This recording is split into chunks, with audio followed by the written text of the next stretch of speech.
मध्य प्रदेश में पंचायत चुनाव की तारीखों का ऐलान कर दिया गया है। 3 चरणों में पंचायत चुनाव होंगे। 30 मई से भरे जाएंगे नामांकन। 10 जून को नामांकन वापस लेने की आखिरी तारीख। इस वक्त की बड़ी खबर आपको बता रहे हैं, 30 मई को कलेक्टर निर्वाचन सूचना करेंगे प्रसार। वक्त की बड़ी खबर आपको बता रहे हैं, जहां पर 30 मई को कलेक्टर निर्वाचन की सूचना का करेंगे प्रकाशन। तारीखों का ऐलान यहां पर किया जा चुका है। इस वक्त की बड़ी खबर आपको बता रहे हैं।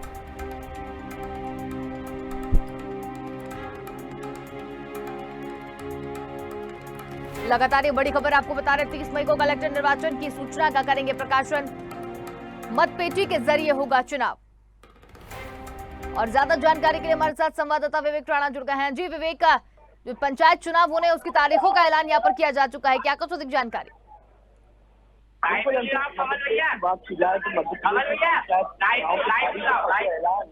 वो हो गया है। और बात की जाए मध्य प्रदेश के पंचायत चुनाव में वो 3 चरण में होंगे, क्योंकि पहले चरण की बात की जाए तो 25 जून को पहला चरण होगा, दूसरा चरण 1 जुलाई को होगा और तीसरा जो चरण है वो 8 जुलाई को होगा। और बात की जाए पूरे पंचायत चुनाव की, तो पंचायत चुनाव में विशेष ध्यान रखा गया और साथ ही 30 मई की बात की जाए, 30 मई को कलेक्टरों से निर्देश दिए गए जो फॉर्म है वो भराए जाएंगे और 10 जून का जो नाम है वो वापस लिए जाएंगे। और समय की बात की जाए तो इस बार जो समय है वो थोड़ा कम कर दिया गया है, क्योंकि इससे पहले जब चुनाव होते थे तो उसका जो समय है वो बढ़ा दिया गया कोविड काल के कारण। मगर अब जो समय है वो सुबह 7 बजे से लेकर दोपहर के 3 बजे तक ही रखा गया है मतदान का। और बात की जाए चरणों की तो 3 चरणों में इसको बांटा गया है। जी बिल्कुल विवेक, यहाँ पर 3 चरणों में ये पंचायत चुनाव होने की बात कही जा रही है। 3 चरण किस प्रकार के होंगे?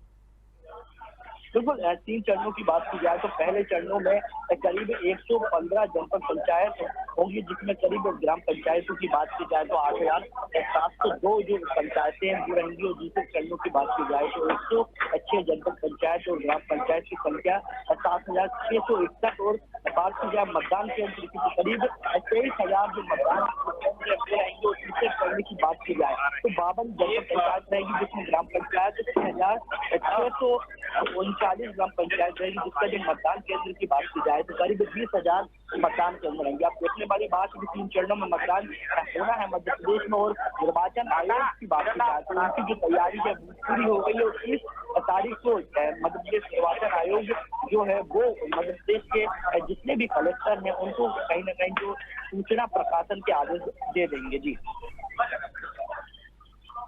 चलिए विवेक, बहुत धन्यवाद हमारे साथ जुड़ने के लिए और तमाम जानकारी हमारे साथ में साझा करने के लिए।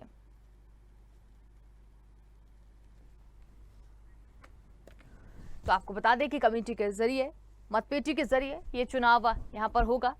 मध्य प्रदेश पंचायत चुनाव की तारीखों का ऐलान किया जा चुका है। सुबह 7 बजे से दोपहर 3 बजे तक का चुनाव होंगे।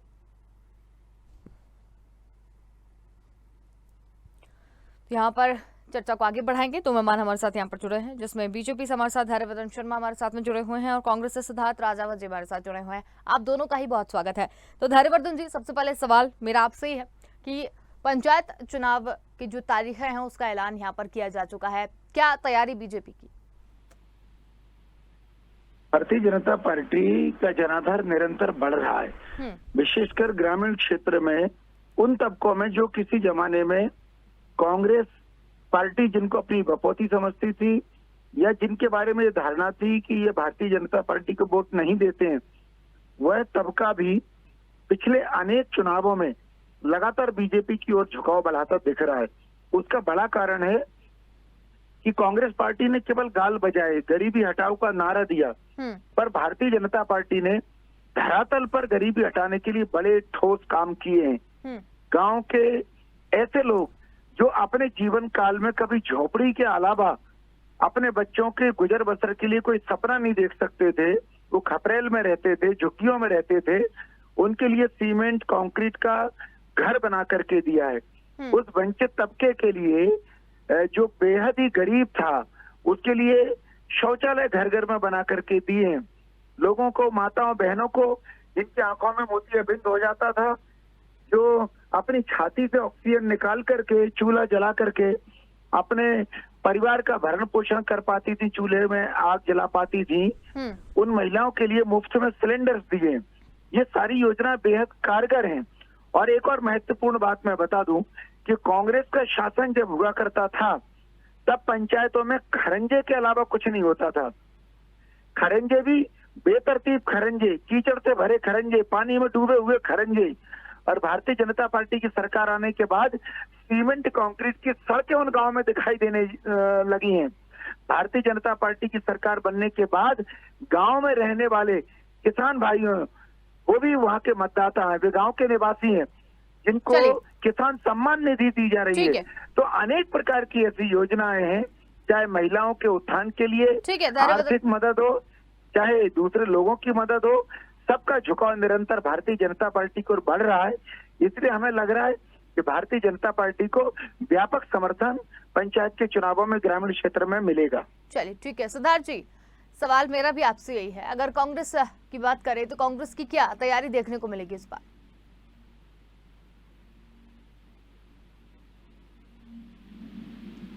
सिद्धार्थ जी, हमारी आवाज पहुंच रही है आप तक? हेलो, आवाज आ रही है? बिल्कुल सर, हमारी आवाज पहुंच रही है आप तक? जी आ रही है। घर चलो घर घर चलो और जन जागरण अभियान हमारा निरंतर 8 माह से चल रहा है। और अभी ये भारतीय जनता पार्टी के प्रवक्ता जी जो गाल बजा रहे थे, तो इनको शायद ये नहीं मालूम कि उज्ज्वला में जो गैस सिलेंडर दिए थे महिलाओं ने वो रोडों पे रख दिए हैं। और पेट्रोल डीजल की कीमत किस कदर आसमान छू रही है। हिंदुस्तान में मोदी जी ने 10 रुपए कम किए, पर क्या शिवराज सिंह चौहान ने वैट घटाया? क्या मध्य प्रदेश में लागू किए? अभी पेट्रोल पंप वाले सारे हड़ताल पे थे और ये बात कर रहे थे कांग्रेस के कार्यकाल की। अरे 2 बेच रहे हैं, 2 खरीद रहे हैं, पूरा हिंदुस्तान बेच दिया और बात कर रहे हैं हम समृद्ध भारत की। किस बात की बात कर रहे हैं? और रही बात, अगर इतने ये दमदार थे तो चुनाव को निरंतर टालते क्यों रहे?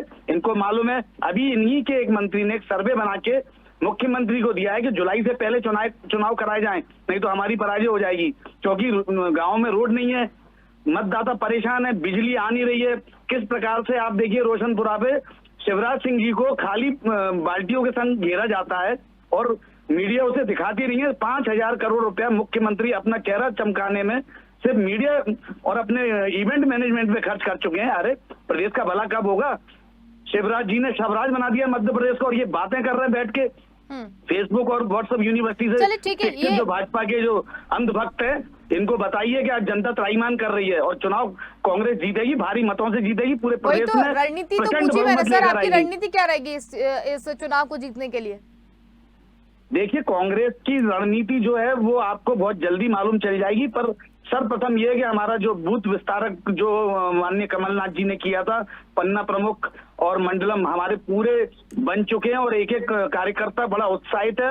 और जितनी जल्दी चुनाव में घोषित होंगे आप देखिएगा, एक एक बूथ पे हमारा कार्यकर्ता, एक यूथ 5 बूथ का हमने जो नारा दिया था, यूथ कांग्रेस भी है उसमें, हमारी एनएसयूआई काम कर रही है, बाल कांग्रेस उसके लिए मजबूती के लिए घर घर में सबको आईटी के माध्यम से, आईटी सोशल मीडिया के माध्यम से उनको जन जागरण और भारतीय जनता पार्टी की जो खामियां है वो पहुंचा रही है। ठीक है, हमारे साथ धैर्यवर्धन जी। धैर्यवर्धन जी, आप क्या कहना चाहेंगे? मैंने बताया ना कि हमारा एजेंडा बड़ा स्पष्ट है। हम अंत्योदय के लिए काम करते हैं। समाज के अंतिम छोर पर खड़ा हुआ व्यक्ति भी समाज के बाकी के लोगों के ये जो आरोप यहाँ पर लगाए गए हैं आपके ऊपर कि काफी समस्याएं हैं और ये भी कहा गया आपके एक मंत्री के द्वारा कि अगर जुलाई से पहले अगर चुनाव नहीं कराए जाएंगे तो पराजय हो जाएगी। नहीं, ये पता नहीं कौन से मंत्री जी इनको मिल गए, इसका जवाब तो सिद्धार्थ जी देंगे।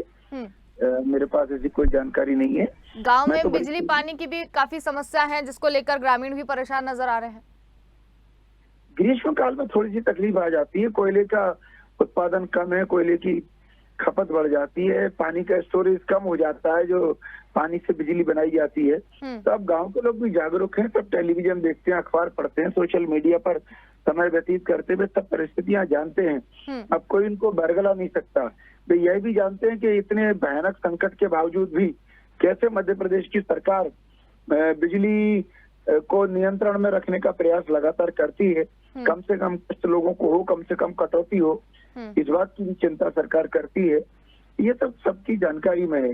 इसलिए मैं आपसे बार बार निवेदन कर रहा हूँ कि भारतीय जनता पार्टी बहुत साफ सुथरे मन से ग्रामीण क्षेत्र के लिए, जन कल्याण के लिए, उनके उत्थान के लिए हम काम करते हैं, उसका प्रतिफल हमें मिलेगा, उनका आशीर्वाद हमें मिलेगा।